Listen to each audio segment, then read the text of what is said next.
So the 5 p.m. to 9 p.m. shift for those with a full-time job and a side hustle, this is the danger zone. For years, my evening routine was a cycle of guilt. I would force myself to work when I was exhausted, and then I wouldn't give it 100% and go to bed feeling guilty. I worked during breaks. I compared myself with people online who seemed like they had endless energy. And instead of feeling accomplished, I felt behind all the time. I felt being productive meant you had to keep doing a lot, right? Just keep doing and doing and doing. However, that was just me being busy. And I came to a point where I was like, I cannot live like this. I was so burnt out and I was like, something needs to change. So the shift didn't happen when I found a new app or a new routine. It happened when I redefined what productivity meant for me. So I completely overhauled my evening routine. I went from working every single night and feeling miserable to working just 3 nights a week and actually hitting my goals. So today I'm going to share the 3 shifts: mindset, tactic, and schedule that took me from overwhelmed to productive, which is getting the right things done. Not all the things, but the right things done. So the key to having a calm evening is actually planning it before you get there. My free 7-step weekly reset blueprint helps you set up these evening blocks so you're not making decisions when you're tired. So comment weekly reset and I'm gonna send it to you, or go to the link in the description box and download it for yourself. So if you're a working professional balancing a 9 to 5 and a side hustle and you want productivity that actually fits your real life, go ahead and hit that subscribe button. I share practical systems to help you make progress without burning out. My clients start seeing results in 1 week when they work with me, and they finish one major side project milestone every single month. So you want to make sure you subscribe to get these proven strategies every single week. The first thing we're going to talk about is the mindset shift, and we're going to dive into outcome versus feeling. So the biggest lie we are sold is that productivity is about results. We think I'm going to be happy when I hit 10,000 subscribers, or when I launch that business, or when I learn this new skill. So we grind ourselves into dust trying to get to that destination. I had to change my definition of success. I stopped asking what is the outcome, and I started asking myself,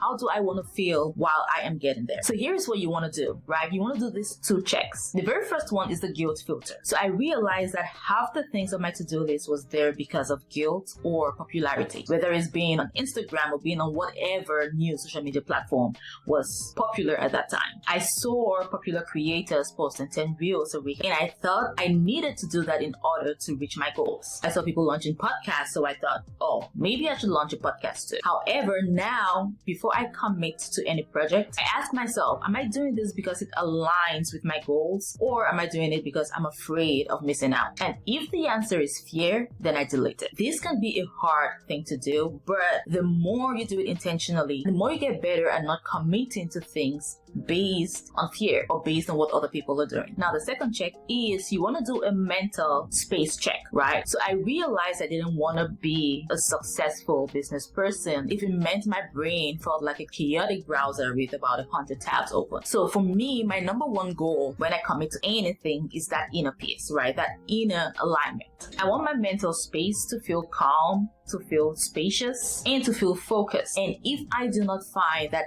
inner peace, then I let it go. This is something that might be hard because something might really look like a good idea, but that inner peace is what is always going to let you know if you should actually pursue that. Because for me, I know that's God telling me, or your intuition, right? Telling you that that is really not the route you want to take. It's simply telling you that you should move forward with this. And sometimes it's not because it is the wrong thing or the wrong project or the wrong side hustle. It might just be it is not the right time for you to actually embark on this project or on this journey. So again, sometimes it's really hard to let go. But for me, that lack of inner peace means I actually 100% need to let this go. Means I need to just delete it and forget about it, or I need to hold off on that and come back to it at a later time. So for example, if a task like trying to post daily on Instagram or on TikTok, or posting on multiple platforms, or if a specific business idea or a specific format or strategy makes me feel not at peace, and not from fear, right? There's a difference between you being afraid to do something and you just not being at peace with what you're trying to do.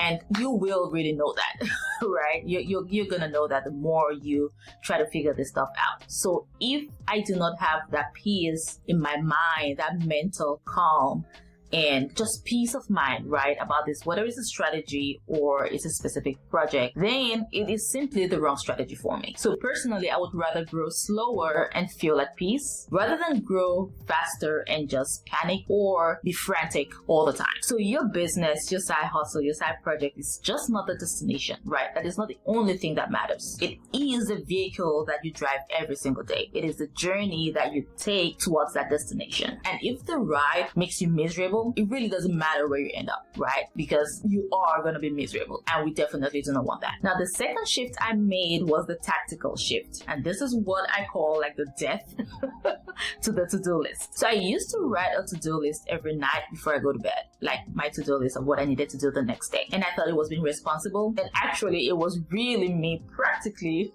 scheduling my own anxiety. So for me, when I see a long list of tasks, my brain instantly goes to fight or flight. It just feels like a mountain I can never climb. Whenever I see a long list, a long to-do list, a list of tasks that I need to get done, I get so overwhelmed and I just panic. So that is a hard no for me right now. I really had to let go of to-do lists. Like I had to figure it out and be like, this is not working. And my to-do lists were always so long. So I needed to figure something else out. So what I did is I replaced my to-do list with my daily highlights. And this idea I got from the book Make Time, right here. I can't remember the name of the authors, but you're going to see right here. And this is simple. One block for one task. So when I block up my time to work on my side projects, then I know that that block is for a specific task. That is my daily highlight. That is what I must absolutely do that day during that block. So I did not decide what to do on Tuesday night.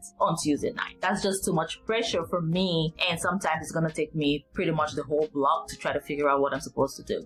And that is just not helpful at all. So what I do is I simply look at my weekly plan, right? Which is what I do on Sunday. And I can see, okay, my Tuesday theme is content scheduling or content writing. So I identify the single most important thing during my weekly reset for that block, and make sure you comment weekly reset so I can send you my same system that I use, or download it down below in the description box. I highlight what is the most important thing that I need to do during this block, and I do this every single week on Sundays during my weekly reset session or weekly planning session. And this is not 5 things. This is only one thing that I need to do during that block. And it might be cut the video because I have 2 steps to editing my videos. I do the cuts and then I add the B-roll. So maybe this week is just doing the cuts. Maybe the other week it is adding B-roll to the videos, or maybe it is creating thumbnails. I identify one thing during that block because for the most part, with a full-time job and a side hustle, you really do not have that much time to work on your side hustle after work. So again, you know that this blog it's usually like 2 hours, and it takes me that long to either add a B-roll or to do the cuts. So it is simple. If I am able to do that one thing, which is my daily highlight, then that day is a win. But what happens when you get home from your 9 to 5 and you are so drained and you're so tired? And at that point, you really do not have the energy to do like a full edit or to do a full script for your video. So at this point, you're going to do a pivot, right? And this is where the minimum viable effort comes in. This is your safety net. And it's simple. Instead of quitting this task totally and completely, I simply ask myself, what is the minimum viable effort of this task that I can still do so this day is not absolutely gone? So it means I still put in a little bit of effort towards my side hustle. If I'm not able to edit the whole video or the whole vlog, I can just organize the files. So this shift actually saved me because it stops the all or nothing thinking. A small step is still a step. It keeps the momentum going without the guilt. So let me know below. Do your evenings feel overwhelming because you're trying to do too much? Is it because you do not know what actually matters, or is it because you are simply just drained and you do not have the energy? And if planning is part of the struggle, this is where my free weekly reset blueprint comes in. It helps you decide ahead of time what really deserves your energy, so you're not making decisions when you're already exhausted. So I want you to comment weekly reset down below, and I'm going to send it to you, or simply go to the description box below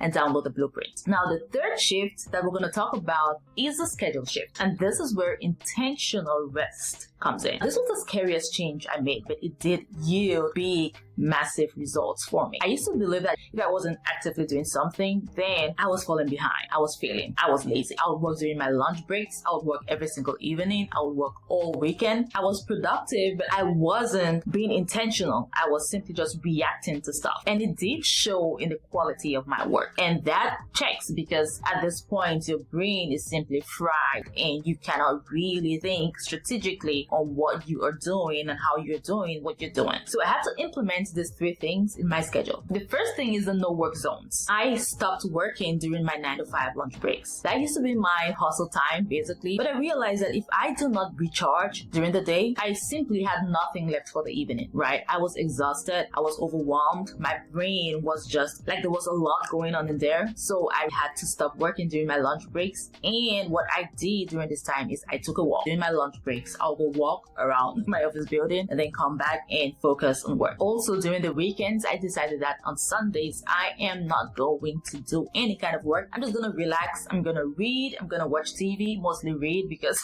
even when I watch TV, sometimes I can't really focus on what's going on. But I realize that when I read fiction, I am really, really into what I'm reading. And this is something that I had to figure out. So I had to make sure that during the times that I am not working, I am not even thinking about work, because that's what used to happen. Even when I'm sitting and I'm not doing anything, I'm actually thinking about different things that I could be doing, different strategies that I want to do, and I'll still be on my phone putting things down. But I had to learn to rest, right? Not just my body necessarily, not just the fact that I'm not doing anything, but really rest my brain and not think about work, because that alone was very, very overwhelming for me. And this really helps me, because when I sit down to work on my type project, I have enough energy to actually focus on what I am doing and get it done within the time frame that I have blocked out to get it done. Now, the second thing I did was ignoring the guilt voice. So when you start resting, your brain is gonna freak out, right? It's gonna tell you that you have so much to do. Other people are working on the dreams and you're resting, but you have to learn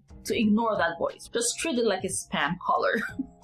We all ignore the spam calls. So ignore that voice. And the more you ignore it, it's not even going to show up at some point. It will sneak in every now and then, but learn to ignore it. Learn to think of something else. The way you ignore it is by really reinforcing the fact that I need to rest, because if I do not rest, I will not be able to get anything done, right? So that is how you ignore it and replace that thought with another thought. So again, like for me, what I said is I pick up a fiction novel, or this is one, I turn on Supernatural for the 100th time. So Supernatural is that show that I can watch every day, all day, right? And still watch it like, oh my God, like I can watch the show every single day. So if I am not reading a fictional novel or a fictional book that is really not like, it's not going, then I am going to turn on Supernatural again for the 100th time and watch it. So that is one thing which is really good, that really gets me out of my head, gets me out of my work zone, and really focus on what is going on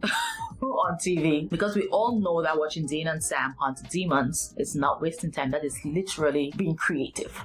And the third thing that I did was implement social boundaries. So I simply went from saying yes to everything to actually protecting my rest and my time like a fortress. So I did communicate to my friends, my family, the times that I work. Meaning, if you call me during that time, I am really going to ignore your call.